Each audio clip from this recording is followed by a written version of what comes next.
Panalangin ng Guardians. Panginoong Diyos, turuan mo po kami na maging matapang at huwag padaig sa takot. May disiplina kapag kasama ang mababa o ang mataas. Pangkapatid sa kaibigan o sa kaaway.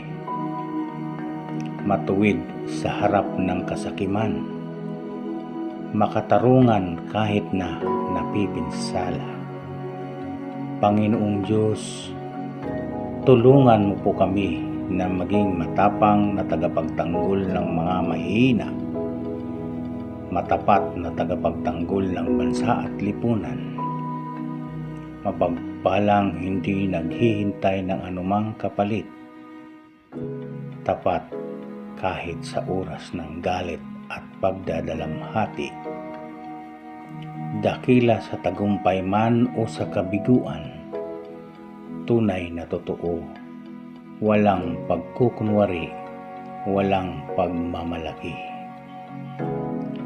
Panginoong Diyos, hinihiling namin sa iyo, bigyan mo po kami ng katalinuhan upang matukoy ang tamang landas. Bigyan mo po kami ng ilaw upang maging tanglaw. Bigyan mo po kami ng kalakasan upang tumahak sa tamang daan. Amen.